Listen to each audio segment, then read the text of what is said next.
on this, we're joined by the founder of Legat Security, Greg Evans. He's a former hacker who helps companies defend their systems. Clients include the FBI, banks, and also celebrities. Greg, good to have you back on again. Thank you for having me. What do you make of this Bank of America move? Well, I think it's a great move by Bank of America.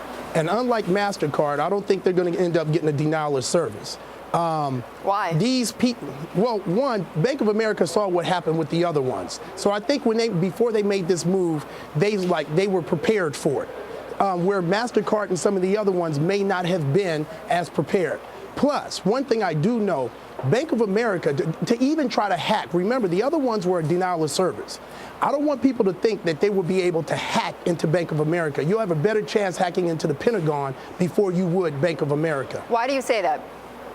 Well, Bank of America, most major banks, Bank of America, Wells Fargo, they spend hundreds of millions of dollars a year protecting their networks to make sure, because they know the first time someone gets in and collapses and steals everybody's money, it's over with.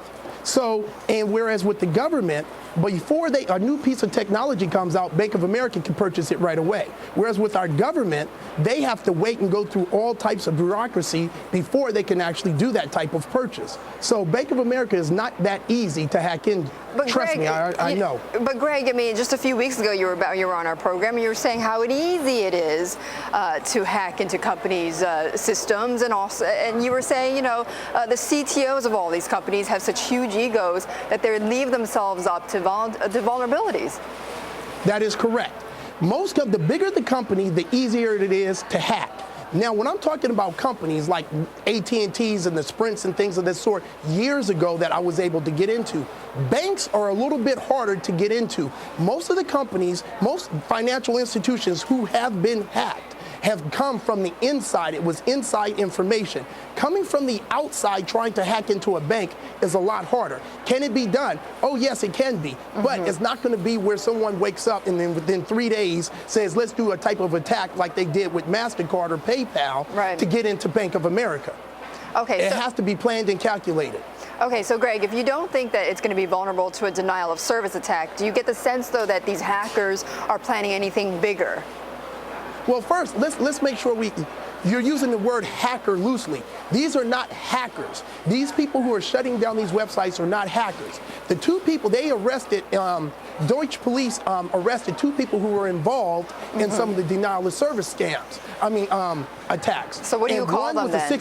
What do you call them? Well, I call them cyber thugs. Because all they're doing is like running over to your house and just beating down your door until it falls down. That's all they did with these denial of service attacks. One was a 16-year-old kid, and I think 2 days ago they arrested a 19-year-old kid who actually did it as well, who was involved in it.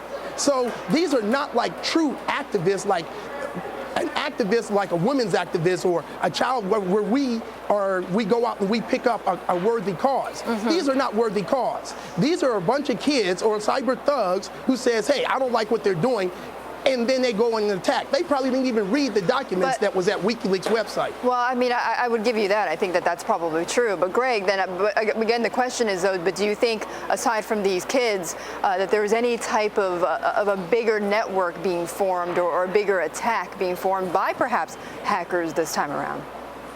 Well, see, here's the thing. Like me, true hackers want to stay under the radar.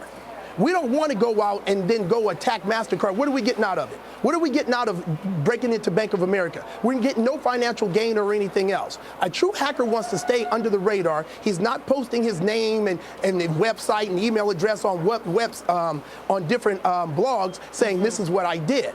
So some of these people that you see are very good hackers, but they're misguided. They're hackers that can get into systems, but those are the ones that want to do it undercover. They don't want to brag about it. So with what we're seeing, the type of attacks we're seeing is a whole bunch of cyber thugs who get together on the boards and say, hey, I don't like this. Let's go out and let's attack it. And that's what they're doing. Right, they're doing it for fun. Cyber thugs. Okay, Greg, I learned something new this morning. Thank you, Greg Evans of Legat Security over in Atlanta.